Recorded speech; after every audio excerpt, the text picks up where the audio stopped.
Among the 18 head coaches you'll hear from over the next 3 days, I want to especially welcome new Purdue coach Barry Odom to the conference. Thank you to our host, the Las Vegas Convention and Visitors Authority. This is the Big Ten Conference's debut in the city that will host our 2027 women's and 2028 men's basketball tournaments. This year, we're excited to announce new and expanded partnerships and platforms to strengthen our conference and deepen the impact of our corporate partners. These relationships reflect our shared commitment to innovation, fan engagement, and delivering value to our student athletes and schools. This fall will be the second year of the We Give Blood Drive in partnership with Abbott, attacking the worst blood shortage in a generation. Last year, more than 20,000 Big Ten fans donated blood and saved more than 60,000 lives. And the University of Nebraska won a $1 million prize to support student health initiatives. This year, we'll be kicking off the competition on August 27, with the winner announced December 6th at the 2025 Discover Big Ten Football Championship game in Indianapolis, airing on Fox. Last month, we announced a new collaboration with PayPal and Venmo that allowed our schools to securely and efficiently distribute payments to student athletes on July 1st. This year, Venmo will present a new Big Ten rivalry series that will highlight some of the most storied matchups in college sports across football and men's and women's basketball. The 2024-25 season was a remarkable one for the Big Ten, for our student athletes, our coaches, administrators, and fans. During their historic first Big Ten season, USC, UCLA, Washington, and Oregon combined for 19 conference titles, including Oregon's 2024 Big Ten Football Championship. Big Ten members won 13 national championships in football, field hockey, women's volleyball, men's water polo, men's gymnastics, women's ice hockey, men's and women's indoor track and field, men's and women's wrestling, women's golf, men's outdoor track and field, and rowing.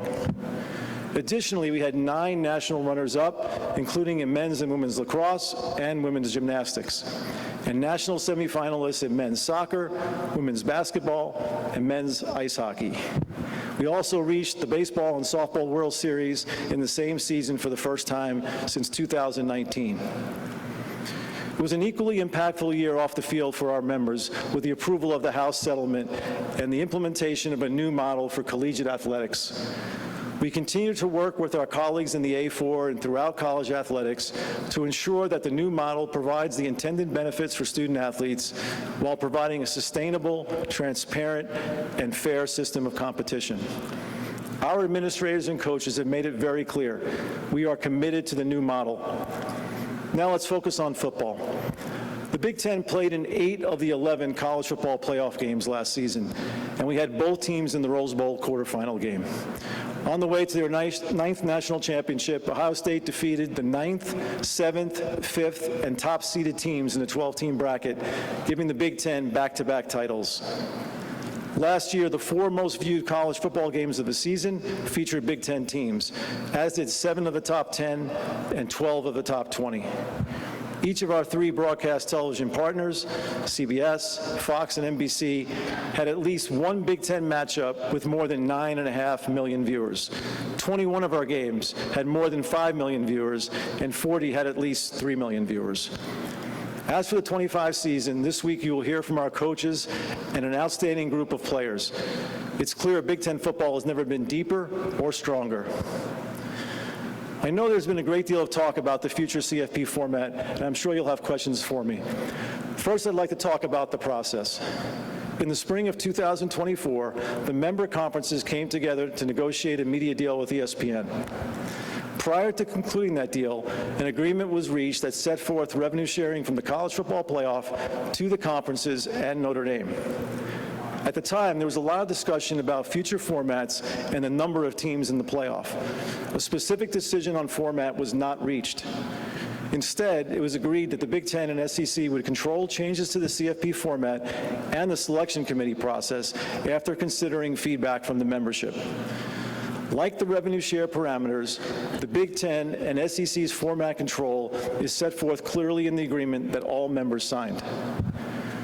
With respect to format, the Big Ten has been consistent in its strong preference for a playoff system that allocates spots based on conference standings and the results of play-in games. We want to better connect the regular season and the postseason. A critical goal of any postseason format, regardless of sport, is to keep as many teams alive as deep into the season as possible. We want more conference games to matter in November. Also, the playoff format should not function as a disincentive to schedule tough non-conference games. As we said throughout this process, we are open to considering any format ideas that come from our colleagues or the CFP staff. But to be clear, formats that increase the discretion and role of the CFP selection committee will have a difficult time gaining support from the Big Ten. I want to leave more time for questions, so thank you all for being here, especially our 18 head coaches and 54 student athletes representing their schools. And as I said, I look forward to your questions. Thank you.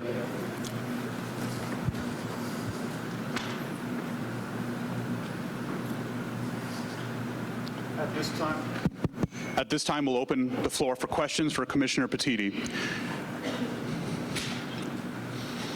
On your right, Tony. There you go. Thank you. Hi, Commissioner. I'm so far back you can't even see me. Yeah, I can barely see it past the pole there. I'll let somebody else ask a playoff question, but I was just wondering your take on I think it was last week's issues between the CSC, the guidance they gave about collectives. When's that going to get resolved, and how urgent is it that that issue gets resolved? Yeah, I appreciate the question. I think it's worth sort of talking about the relationship and the ongoing relationship that plaintiffs' attorneys have in this process. You know, the CSC is brand new. It's in the process of making rules. We've had an incredible group working on an implementation committee to provide guidance and help with rulemaking. Some of that has to be in a process that goes past the plaintiff's lawyers. That's what happened in this case. I don't think it's unpredictable, but there'll be some moments like this where, whether it's guidance or interpretation of rules, there's some discrepancy. But I think, what's happened over the last few days, based on talking to our general counsel and others, that, they're working together to try to get to the right resolution on this and then to move forward. I don't think it'll be the last time that there's some issue that comes up in the process. Again, I think people have to be patient when it comes to the CSC. The settlement, frankly, came later than we expected in terms of its approval. We're grateful that Judge Wilkin chose to approve it, but it did, compress the time period. So there's a lot to catch up on, and there's a lot for, coaches and administrators to deal with. But, I don't think it's unusual when you have something this different that, there's going to be some bumps in the road to get to the right place. But I think everybody's committed to get there. On your left, Tony. Doug Maurice from Kings of the North. Is it a must in your mind that the power conferences play the same number of conference games? And if the SEC won't go to 9, would the Big Ten ever consider going back to 8? Yeah, so first, it's not a must. Each league will decide what they think the best conference schedule is for them. I think in a system where you have allocated spots, I think in talking to our athletics directors and coaches, I don't think we really care how many conference games any league is playing, because you're qualified off your conference standings. That's sort of up to you to run your own league and decide how you want to do it. But when you get to a system that's increasing the at-larges and increasing the work of a selection committee, that's when you need to understand how we're competing in the regular season. Look, at the end of the day, it's really simple math. With 18 schools and 9 we're losing 9 more games to start.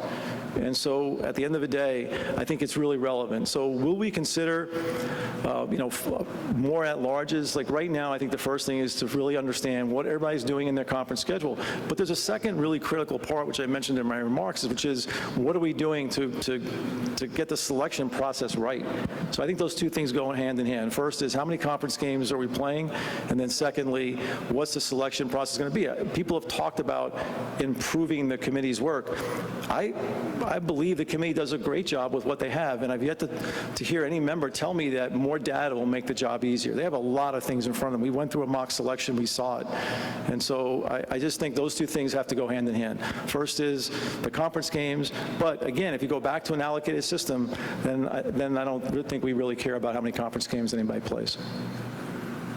First row here, Tony, on your right side. There we go. Good morning, Commissioner.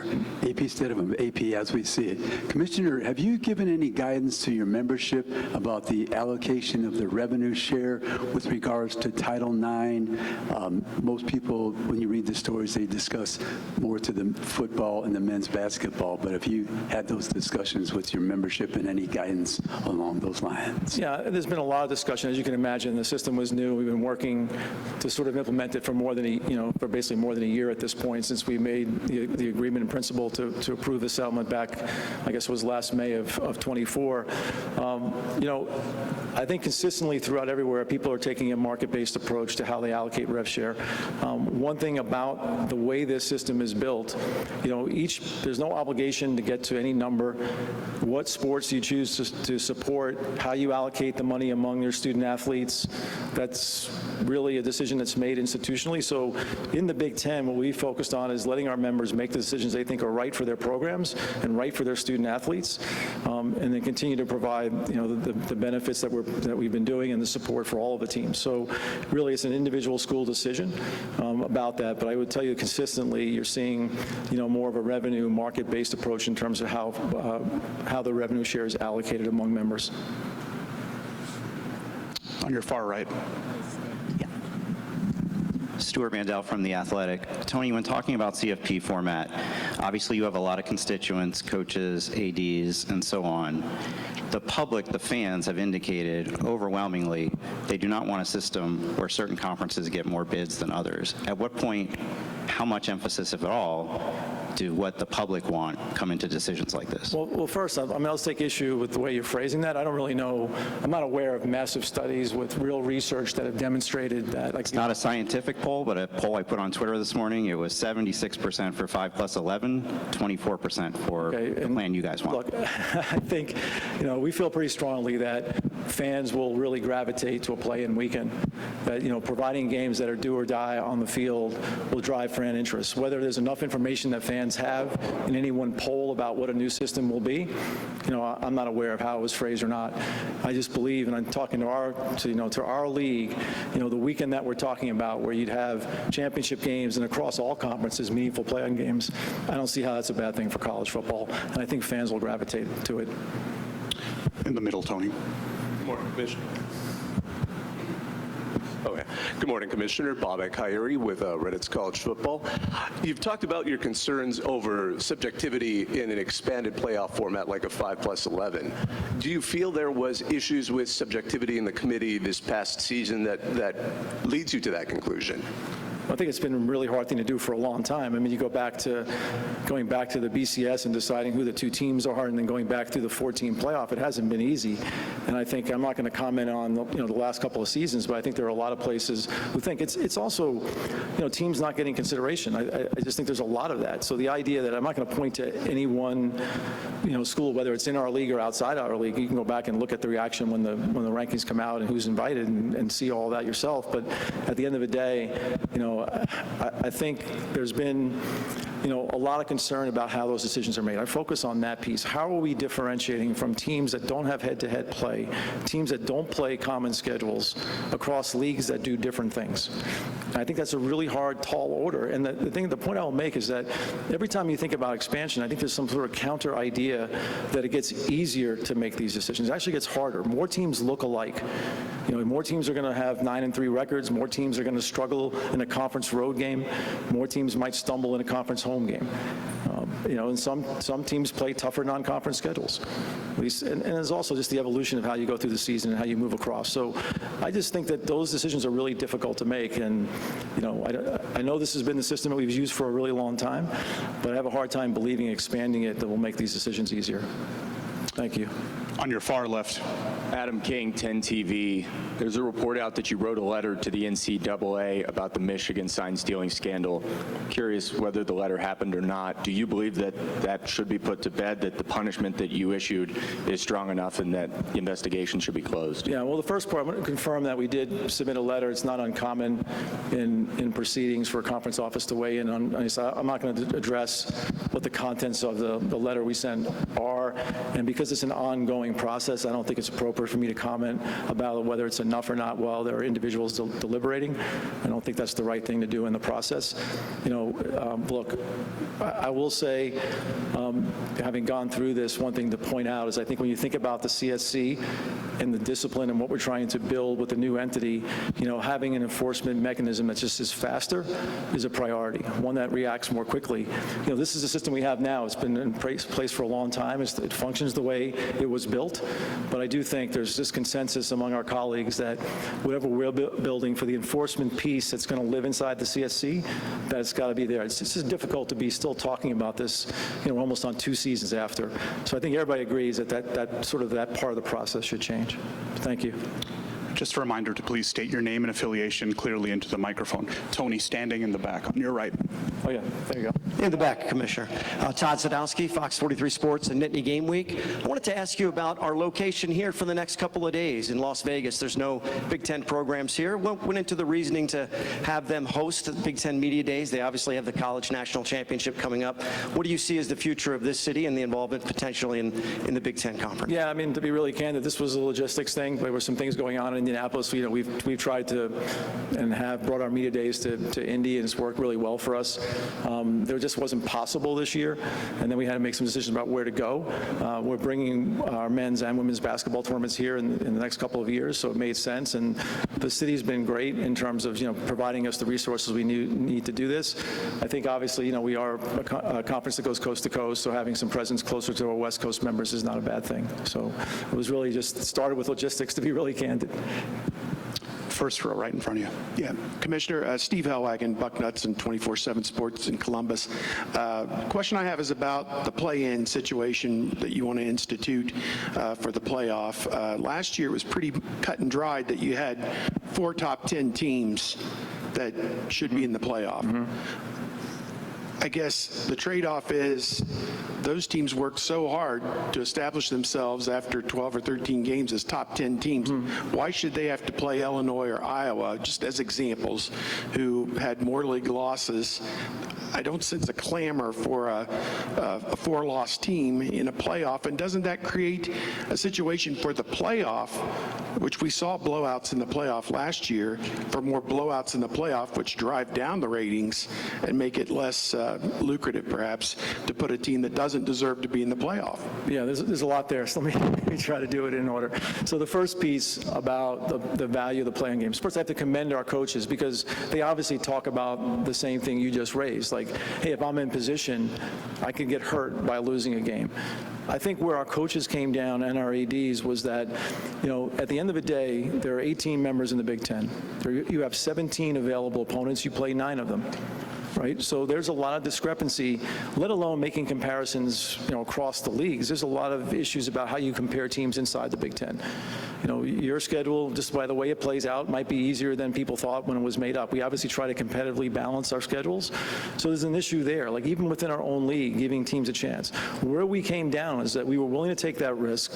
If you had 16 teams, there's still a catch-all where there's potentially 3 at-larges. So in your example, if a 6 seed beat a 3, could the 3 then go into a pool to get in? Maybe. But at the end of the day, I think our coaches are willing to take that risk because what they're thinking about it is not a snapshot of any one season. They're looking at how do we get more teams in contention. Look, as you expand the playoff, the rest of the bowl system and how we're trying to protect all of that, you're basically driving everybody to this one event. And it's just, I think in every league's interest, not just ours, to have more teams emerging, like Indiana did last year, giving more teams a chance to compete. And there's just huge value in having games across. Look, last year Ohio State was 7-2 and finished 4th in the Big Ten, right? Was undefeated in non-conference play. So, the idea that we can go deep, I feel pretty strongly about that. If you're 6-3 in the Big Ten, I would argue that's a great record. And if you stumbled in a non-conference game, I don't know why that disqualifies you. 8-4 is a winning percentage. If you project that winning percentage in every other sport, I'm pretty sure you make the postseason. Whether it's hockey, basketball, anywhere else, like that type of winning record. So we've conditioned ourselves to think that if you're not a 1 or 2 loss team, you're not worthy of competing. There are plenty of teams in professional sports who qualify for the playoffs who can't get past a first-round game. That's okay. They still get to play. We'll figure it out on the field rather than sitting in a room. Tony, front row on your right.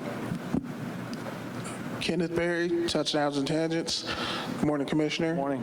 Obviously, it's pretty hard to outdo a national championship. So just in regards to all the success from last season, what global brand deals might be on the horizon for the conference that you can or maybe can't speak to at the moment? Yeah, I think you saw it in terms of like what we're doing with PayPal. When you think about the reach of the conference and what we're able to do, like, obviously each of our institutions has their own, local sponsorship and deep relationships in their own market, their own states. But I do believe that you're going to see this sort of change and that the reach that we have allows us to do those types of deals. And I think you should expect to see more of that and making it more of a priority for the league across, because we have tremendous reach. We drive large audiences, incredible passion. College athletics across is driving more interest than ever. So we feel like we're in a good position to expand those relationships. Far back on the right. Nicole Auerbach, NBC Sports. Tony, as you mentioned that the Big Ten and SEC have control over the decision with playoff expansion, at their media days last week, a lot of talk about at-large models. What is your level of confidence that you guys can figure out one of these models to move forward with? And if so, level of confidence you can do that by that December 1st deadline?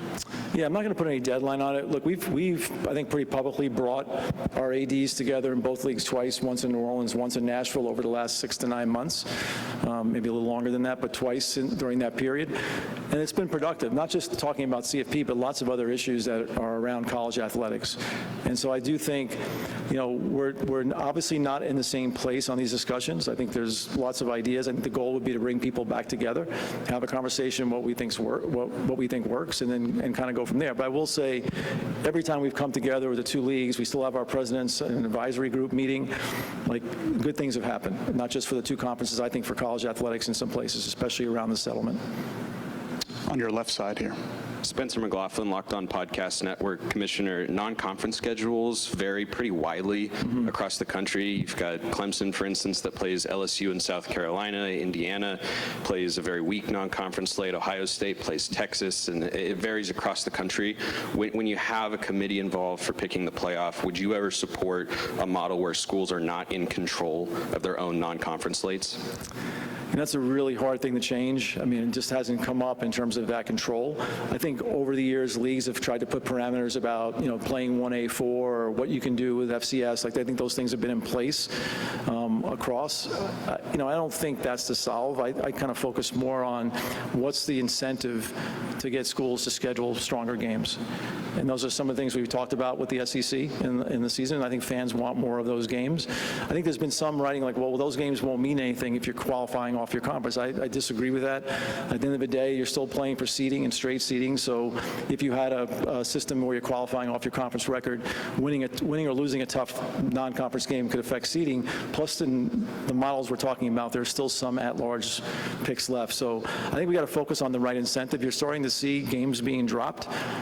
I think there's a running concern among coaches, and you'll hear from our guys, and whether they cover this or not, where does winning a big non-conference game help you more than losing a non-conference game hurts you? Like, that's the sentiment. Like, what's the right way to measure that?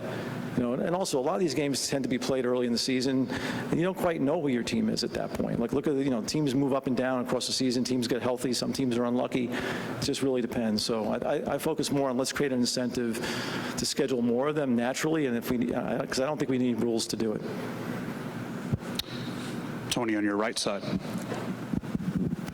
Hi, Tony. Scott Docterman with The Athletic. Your colleague with the Southeastern Conference has touted his conference as the best in the country and produced materials to suggest their strength of schedule is better than even, in some cases, a 9-game schedule with the Big Ten. Do you agree with him on that, or do you disagree on that? And also, Indiana was much maligned last year for its schedule. However, the results were the results. What do you say to that, and what do you, how do you discuss the SEC? Yeah, I'm going to start at the back, talking about Indiana's schedule. Look, when Indiana's schedule was made, on their schedule were the two teams that played in the championship game the season before, right? They played Michigan and Washington both at home, won both of those games. But those are the idea, like that's part of what this is, right? And that gets back to the value of playing games. But put that aside. Look, I'm not going to comment on where any one conference is. We just stand by what we do in the Big Ten. I think the national results have shown that the last couple of seasons. I think when you look at what expansion has meant across the A4 the last couple of years, we stand by how much tougher our league has got there. When you throw in the travel, how well our schools protect their home fields, all of that, I think that speaks for itself. I don't ever think there's any value in talking about one versus another. We feel really strongly about what we do in the Big Ten. Our final question, third row. Hi, Connor Yerger, Detroit News. Good morning, Commissioner.